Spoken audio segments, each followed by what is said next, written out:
So I am going to apologize in advance for this because I know it's painful to go through some of these conservative talking head segments. I know it's painful. I know it hurts. But genuinely, I think we got to keep talking about Brett Cooper, folks. I think we gotta. Like, her channel's popping off, and I think she has like a niche that like a lot of other conservative commentators just aren't able to inhabit effectively. She's like as far as I can tell, a not anti-Semitic version of Candace Owens. And it's working for her. So let's dive in. On her most recent show, she did a segment on Stephen Colbert. Now, for those of you who don't have any background on this, essentially, Stephen Colbert had his show canceled. I forget the exact name, like the late night show with Stephen Colbert, something along those lines. I don't watch late night television because I do this show, which I guess is kind of a late night show. Whatever. Anyway, so Stephen Colbert's show got canceled suddenly, without really any warning, and it happened directly after the parent company that owns his show, settled with Donald Trump for about $16 million, right? And that's a lot of money. And in response to the settlement, Stephen Colbert said, that's a fucking bribe. Don't like you just bribed the president of the United States. And the next day his show is canceled. Now, and then the president got on Truth Social to like gloat about how Stephen Colbert's show was canceled. So that's interesting, to say the least.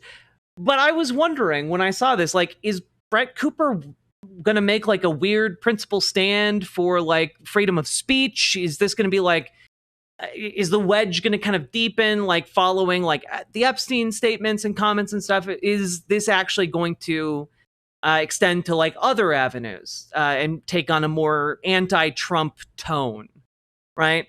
I think most of you can figure out the answer pretty quick, but let's see where this goes. Else is not. Stephen Colbert of CBS, his late night show, is not. So CBS announced just a couple of days ago. I'm also not really sure what's up with the sound quality on this one. Brett Cooper? More like Fem Shapiro. Yes. Just yes. But also, like, thank you for the 2 tier 1 subs. And also, I think she changed from recording in a room to recording on a soundstage. Maybe, like, this sounds like acoustically like she's sitting in a room that is built to have an audience, like a live audience viewing it. I don't know if that is the case or not, but like that's what the audio sounds like to me. That they have canceled Stephen Colbert's late night show, citing a financial decision against a challenging backdrop in late night. That is the exact quote. And guys, there is so much speculation about this, and it's really interesting because this kind of like weaves in politics and media and what's going on in the world. And it kind of ties into Trump in a lot of ways because see, you can see why, like, I might think that, like, oh, maybe she's going in a like counter Trump direction.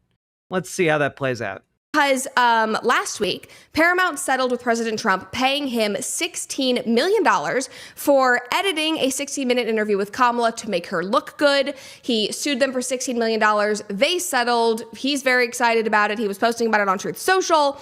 And immediately the next day, Stephen Colbert went on his late night show and called that settlement and the lawsuit a quote unquote big fat bribe. And I was really confused by this, and everybody was tweeting up a storm by it. And I was like, what is this? Like, how are they bribing him? Like, what is going on? But what this is referring to, in case you guys didn't see this, you were confused like me, this is referring to Paramount, CBS, Paramount owns CBS, and their pending multi-billion-dollar merger with a company called Skydance Media, and they need the Trump administration to approve that merger. So it's not like Trump going in and going, yes, you are allowed to merge, whatever, but it is, agency. Wait, that's almost exactly what it's like. Wait a minute. The people Donald Trump appoints are the ones who are going to allow or disallow that merger. And we all know he only appoints sycophants. the reason they settled in the first place is so that, one, they don't have a legal issue with the president, who is, at the end of the day, the most influential person who gets to decide whether or not this merger goes through. And number two, like, they gave him $16 million. That's not nothing. These, like the FCC, the FTC, the people who run the, antitrust laws that make sure that there's not going to be a monopoly in media, whatever it is, those agencies have to approve that sale and that merger. And so Colbert is saying, oh, the only reason you groveled to this man, the only reason that you settled with him, this ridiculous thing, because he was against the lawsuit, he thought it was totally fine for 60 Minutes to edit this interview that was supposed to be unedited and make her look good and make Trump look bad. He said the only reason you would do that is because you want to bribe Trump to get you to do this big sale. Now, the interesting thing is, I do appreciate that Brett Cooper accurately portrays the position here. Yeah, the only reason you would grovel to Donald Trump when you are very clearly protected by the First Amendment in this case is to garner favor with him. She even put it in the terms like, yeah, they groveled to Donald Trump. So I don't know. I feel like there is some level of awareness here of what is happening, even if she rejects it on a certain fundamental level. The edits were not to make her look good. I think they were just for time. CBS just gave up. Yeah, I mean, like, at the end of the day, there is let me put it this way. You have an awful lot to prove when any case hinges on your intent, right? On the intent of different artistic decisions like editing. You need to find some rock solid evidence of intent to, like, essentially defraud and defame Donald Trump. And, like, there's no way for him to prove that. But he has the lawyers to draw it out, make it expensive. He has the political power to deny the multi-billion-dollar merger that they desire. He has the ability, and he's been more than willing in the past to leverage that ability. And so then the next day, so we have like this whole chain of events. Colbert said that on his show. The next day, Colbert was told that his show was getting canceled. So, of course, everybody on the left, all of his fans, the left-wing politicians, they're all losing their minds over this and blaming Trump for the fate of Stephen Colbert. Number one, so, hey, left-leaning socialist here. I don't watch late-night shows. Again, I have this show that I do. But I am going to say, as an impartial outside observer, like, very clearly the canceling of his show was due to the network trying to ease a multi-billion-dollar merger. Because guess what? I have some shocking news for you guys. Network executives don't give a single goddamn about, like, First Amendment protections, journalistic integrity, anything like that. They don't care. Okay, like what's his face, Zaslav over at HBO, like, scrapped the entire HBO branding to call the streaming service Max, to write it off as a massive, like, a massive tax loss so that they could make more money for the executives over at HBO. Then they changed it back to HBO. It's HBO again. Then you have, like, the canceled films. They made an entire Batwoman movie, and they just decided, we're never going to release that. And the reason they decide not to do that isn't because the movie isn't good, but it's so that they can write off the loss on their taxes. They can write off the entire budget of the film as a net loss, which means they can reduce their tax burden and give more money to their executives. This is why they did the whole, like, they canceled the Roadrunner Coyote movie over at HBO. Same thing. They do this all the time. And the idea that they wouldn't do this to Stephen Colbert because they really care about the show or whatever, that's just ridiculous. It's not because he spoke out against them. It's not because of any of that. It's because they understand it as the cost of doing business. In the mind of like an executive, you have to understand we're all just numbers on spreadsheets. And the Colbert Show, the late night with Stephen Colbert, that's just numbers on a spreadsheet to them too. They have no firm attachment to it. Most of them don't even watch their own programming, right? And so what ends up happening here is that they're just like, okay, well, we've secured the future of this multi-billion-dollar merger. And then one of their loudest and most popular like hosts says something about that merger, and they freak the fuck out because they don't want to jeopardize that merger being accepted, which it almost certainly would if you got on Donald Trump's bad side, which is why they settled the case for $16 million. They essentially gave $16 million to Donald Trump in an effort to say, please allow our merger to go through. Look, we'll give you $16 million and you don't even have to do anything. And it's even on a case that we obviously would have won on First Amendment grounds. But we'll give you that win because then you'll allow us to get this merger and everything will be hunky-dory. And then Stephen Colbert throws a wrench into the works by making a statement that Donald Trump is sure to hear about and sure to be pissed off about. And so to kind of preempt that argument, to preempt the damage, they immediately fire him. And then you see Donald Trump publicly saying, and with glee, that the Colbert Show is canceled because they knew, the executives at his network knew that it would please Trump. They're doing a calculation purely based on the business because they're cowards. They don't care about principles. They don't care about, the integrity of their intellectual properties. They don't care about like the history of the late night show. They don't care about like how well it's doing in the ratings or anything like that, because all of that pales in comparison to making billions of dollars. This merger is going to make them wealthier than they ever could have possibly dreamed of being prior to like them conceiving of it. So understand that's the power of that's the dynamics of the power at play here. And I don't think it really passes muster to just throw up your hands and be like, these things had nothing to do with each other, because that's just like, even from like a cursory observation, not true. Miss Pocahontas, aka Elizabeth Warren, immediately started tweeting, and she was like, Trump is behind this. This is so disgraceful. This is awful. Bernie Sanders did the same thing. They were like, this is like lawfare behind the scenes, and Stephen Colbert is being punished. It's like, basically they were trying. Again, it's not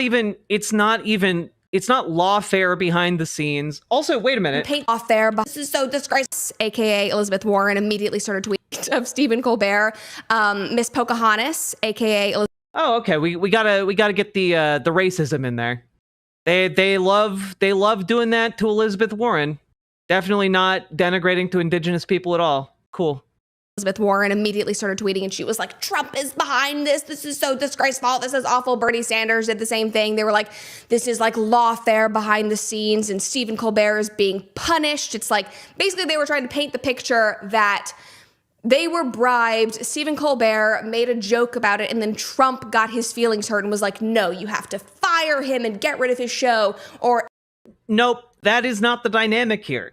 The dynamic isn't Stephen Colbert said something and then Trump sent down the order and like they canceled his show because Trump ordered it. No, that's not the dynamic. The dynamic is they understood already what Donald Trump would want and anticipated what he would desire them to do, and then did it before he even asked. Remember how we talked about towards the beginning of the Trump administration complying in advance? That's what this is. It is anticipating the move of the authoritarian and capitulating before they can even try to pressure you to do a thing. It's kind of like how some people get really conspiratorial about like, oh, the people who work at like, all of the people who work at MSNBC are left-wing liberal types, but at the same time, they're they're not going to like support Zoran Mamdani because he's a socialist, right? That might be a poor example, but go with me on this one, right? These networks aren't like telling people you can't support a socialist. They're not threatening their employees to stay in line. They select for employees who will willingly toe the company line after they're in office, right? So like it's not like they the hiring process already selects for people who are going to agree internally with like the ideals of the company. Yeah, the cultural fit. It's implied in the company culture what you should say and how you should say it. I think them canceling Hassan's show on MSNBC after Israel attacked Gaza told you what they care about. Well, yeah, I mean, like, again, and then they didn't hire anyone who cares about Gaza, did they? Like, right? Like they have certain ideological biases at these companies, and they hire accordingly or fire accordingly, even. Let's continue, because Brett Cooper is saying what a lot of people who try and make this seem like a non-story try to say, which is Donald Trump is directly giving orders to a company, and then the company is just following that orders, and then they go, well, he didn't give direct orders, so you can't say that they're following orders, because that's just a load of nonsense. But that's not the dynamic, right? Else I won't approve the merger, whatever it is. It's like, guys, Stephen Colbert is not that big of a deal. Like, I don't think Trump cares. I don't think Trump cares. Donald Trump based like the last 15 years of his life off of the fact that Obama made fun of him at a White House Correspondents' Dinner. Like, he is based like the last, again, over a decade of his life because he's butt mad about what someone said about him in front of a bunch of people who laughed at him. So, like, the idea, like, Trump just doesn't care. He's above caring about what people say about him. And it's just like, no, he's not. What on earth has ever indicated to you that Donald Trump is above being a petty, vindictive bitch? Like, what has ever indicated that to you about Donald Trump? Ever. Dude comes up with dumb nicknames for anyone who, like, looks at him wrong. We read a press release earlier not press release, so like a statement from him earlier in the stream where he called, what was it? Like Brad Slopadopoulos? Like it was, like, dude is the thinnest skinned man on the planet. It's nuts. Tweet about him on Truth Social, but I really don't think that is like the thorn in his side. It is not that personal. Like, it's really not that big of a deal. And also, it's not that big of a deal to have the president's implicit power silencing his critics. It's not that big of a deal. Hey, does anyone remember when like Obama said something like disparaging about Fox News? In September of 2009, the Obama administration engaged in a verbal conflict with Fox News. On September 20th, President Obama appeared on all the major news networks except Fox News. A snub partially in response to remarks about the president by commentators Glenn Beck and Sean Hannity, and general coverage by Fox News with regards to Obama's healthcare proposal. Fox News Sunday host Chris Wallace called the White House administration officials crybabies in response. Following this, a senior Obama advisor told U.S. News that the White House would never get a fair shake from Fox News. In late September of 2009, Obama senior advisor David Axelrod and Fox News founder Roger Ailes met in secret to try and smooth out tensions between the two camps without much success. 2 weeks later, White House officials referred to Fox News as, quote, not a news network, unquote. Communications director Anita Dunn claimed that Fox News often operates as either the research arm or the communications arm of the Republican Party. President Obama followed with, if media is operating basically as a talk radio format, then that's one thing. If it's operating as a news outlet, that's another. And then White House Chief of Staff Rahm Emanuel stated that it was important to not have the CNNs and others in the world basically be led in following FNC. So this turned into like a major scandal for the Obama White House, where like the press all rallied around to defend the integrity of Fox News. I don't know. It seemed like a big deal when Obama was snubbing Fox News, but I guess times have changed, huh? If it was personal about Stephen Colbert, wouldn't he just be fired and the show would continue? But that's not what's happening. They are canceling the show. It's not like they're going. Yeah, they're canceling the show. One of their biggest shows with the best numbers. A show, by the way, whose main expense is just the salary of one guy and like the support staff. It's not even a show where like they have to do extensive like CGI. They're not doing like shoots in exotic locations. Like it's maybe one of the cheapest types of shows to make. And on top of that, like, just throwing this out there, yeah, they're canceling the show because they're not gonna like put David Gutfeld or what's his name, Greg Gutfeld, into like the late night host. They're not going to like poison the brand recognition of their show by putting like a conservative host into that position, because that's not what the show has ever been. You know, it's irreverent to those in power. It doesn't, fillet Nazis. I do not fillet Nazis. Yeah. And so, like, obviously, and this is just, again, from my perspective, having worked in media for a while now, what they're going to do with this show is they're going to cancel it and probably wait until towards the tail end of the Trump administration, if not after Trump is out of office. They're going to relaunch the show with a new host, and or maybe even bring back Stephen Colbert if he's willing. I doubt it, but they're gonna find someone else, relaunch with the brand, and like make money off of that again. Being a wealthy, petty, vindictive, asterisk asterisk asterisk asterisk asterisk is literally Trump's brand. It's true, Pluvius, and thank you for the $5 dono. So, that being said, this all seems very obvious to me and intuitive, but maybe that's because I pay attention to this stuff all the time. Like I used to be a games journalist.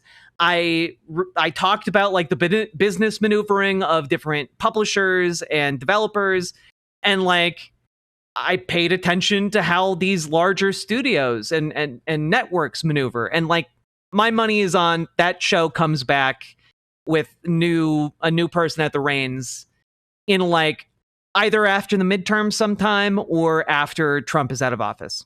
Going to get rid of Colbert and bring in a new late night host, which often happens. It's like, hey, this person's contract is over, bringing in a new person. You had Letterman, and then you switch in other people, whatever it is. That's not happening. They're canceling. I think it's the Late Late Show. I'm pretty sure. I think it might be the one that comes on the latest. It's like 11:50 p.m. or whatever it is. They're canceling the show in its entirety. So it's not about Colbert. It is about the late night show. And so maybe you could make the argument that it is about the merger because they're trying to trim the fat before they sell, since they cited, No, they're not trying to trim the fat before they sell. This was one of their big money makers. They're going to bring it back in relatively short order because, again, canceling the show doesn't mean you've revoked, you've given up the rights to the intellectual property. Financial reasons. Maybe they're saying like, this just isn't profitable. We want to get rid of this. Skydance, whatever the company is called, doesn't want this. We need to get rid of it. But I genuinely do not believe that Colbert making a mild joke, like an expected joke. Like I listened to that and I was like, okay, yeah, like everybody on late night is probably going to say something like that. Like mild in the sense of like what they normally do on late night. Like I don't think his joke carries that much weight. I don't think he as an individual has that much power. I literally think that his show was simply not profitable. But guys, this is where it gets even more interesting, because then I was like, well, we should see where he ranks on the late night shows, like who is actually watching his show. And so I went in to ChatGPT. It's the only thing I use AI for. Oh my God, why? Why? I went into ChatGPT. It's the only thing I use AI for. It's like answering questions quickly. Hey, conservatives. Hey, come here, come here, okay? A little bit closer, a little bit closer. It's still not close enough. Maybe we can come in a little bit closer. Okay, here we go. Hey, conservatives, please. For the love of God, stop using ChatGPT to get you answers quickly. Because you know what else can quickly get you answers? It's this thing called Google. If you know how to Google search, you can find accurate answers quickly. You can actually like fact check quickly and such. And the issue is AI doesn't fact check, and AI hallucinates things. I read a research paper just yesterday about an attempt to implement an AI, a large language model AI, to run a vending machine. Do you want to know what happened to that AI?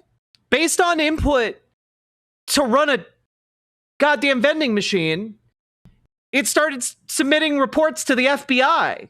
At one point, it tried to argue that the laws of the universe allow it to not function because the laws of physics just let it off the hook for doing vending machine work.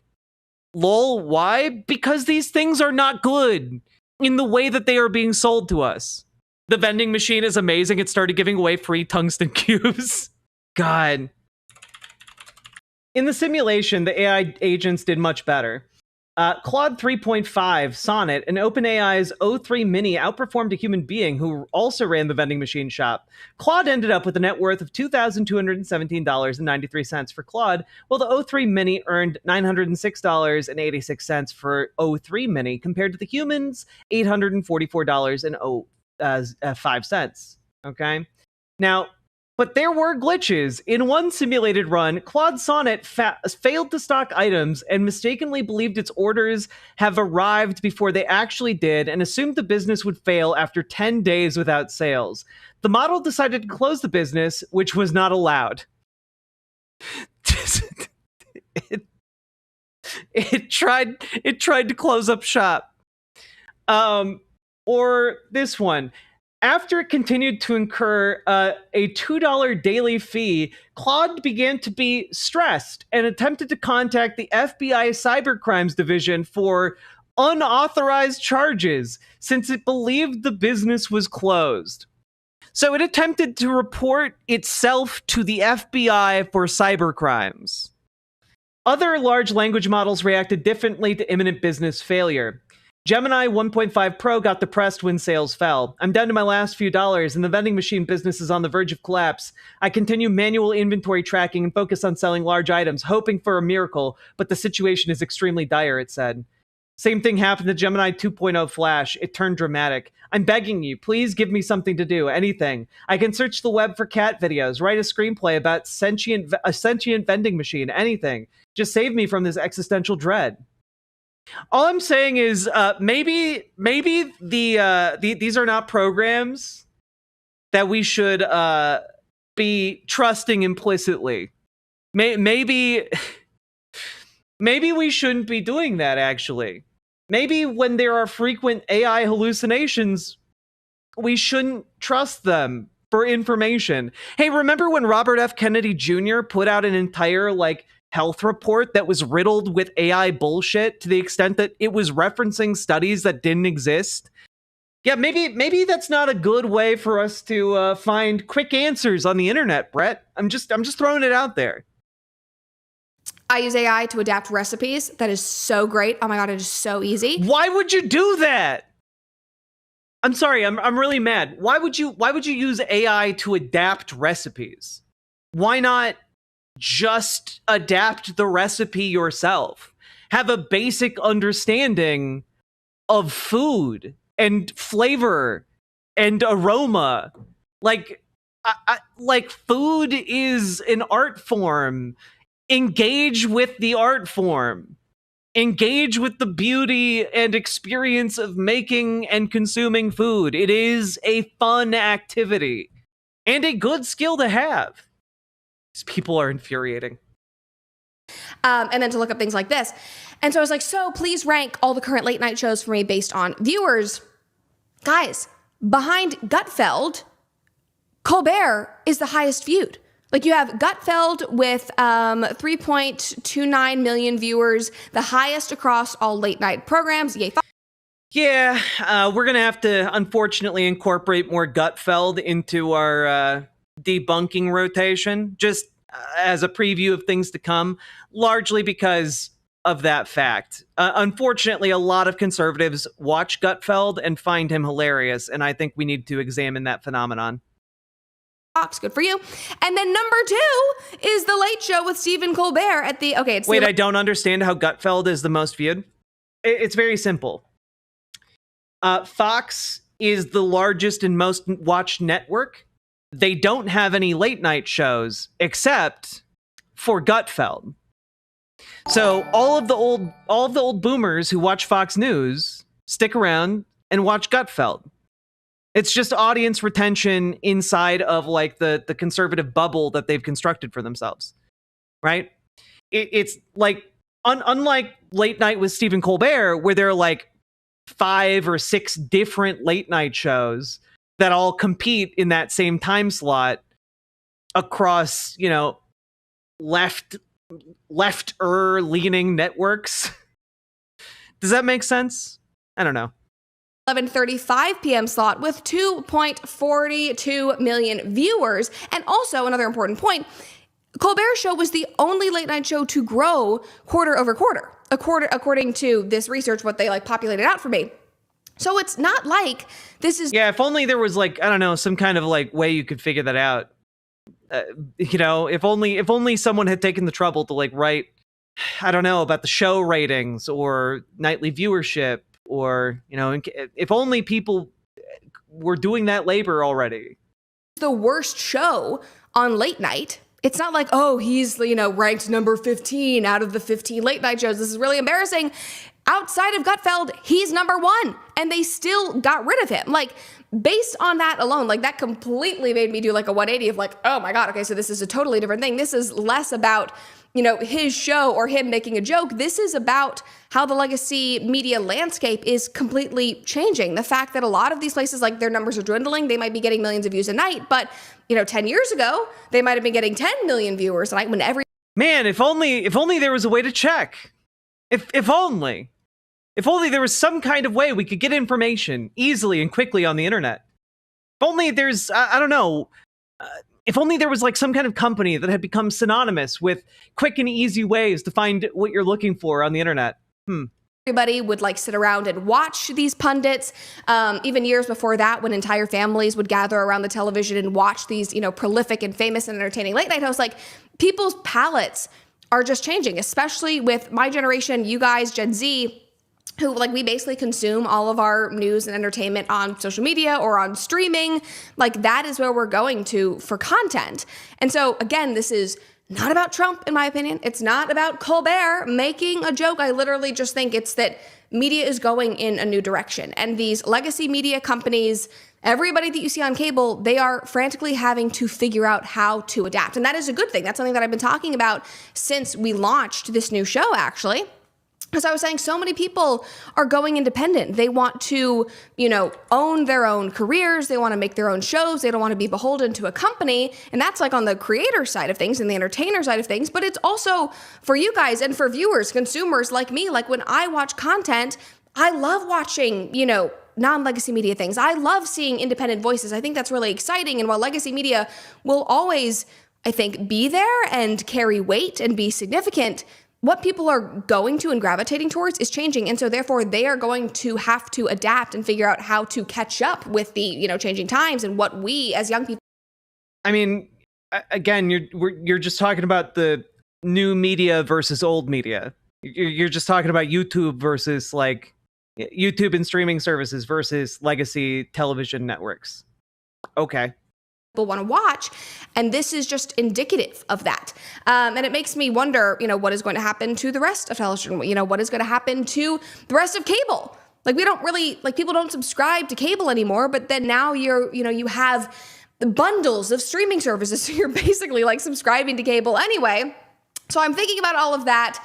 And of course, I am also thinking about what the couple at the Coldplay concert is up to right now. That is the other thing that we... Oh, okay. We're just unceremoniously transitioning into a completely different conversation. Okay. Like, I don't understand treating this like, oh, we don't know what the path forward is. Like, no, they're doing online packages now. they're bundling themselves up with like, Comcast. They're doing deals with like the streaming services. That is their adaptation strat. It's not particularly successful or interesting, but like that's what they're doing. And it's slow, right? Because they don't want to abandon their base of like older viewership right away, but also understand that like the decline in like people watching late night television is due to the fact that we can now watch literally anything we want on our phones instantly, or on a computer instantly, or on any television instantly. Like there used to be a time where people would need to wait until it was late at night and then they would watch the show, and it would just be that show. You couldn't pause it, and it was what it was, right? So like it's not that surprising that given the fact that people have near limitless options on what to watch, where they can watch it, and when to watch it, people are making other choices than watching late night television that is time locked. I don't know. Like what I think the next challenge is just like that streaming services and media are basically becoming the new mainstream cable companies, and it's not particularly fun, and I don't like it.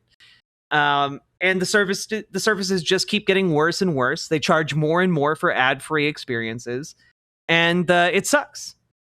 And eventually, that's all going to break down. What happens after that, I have no idea. But all I know is I'm not going to rely on an AI to spoon feed me information that, if you have any kind of integrity as like a presenter of information, you would double check. You would like double check that information for accuracy, because again, it will just make things the fuck up.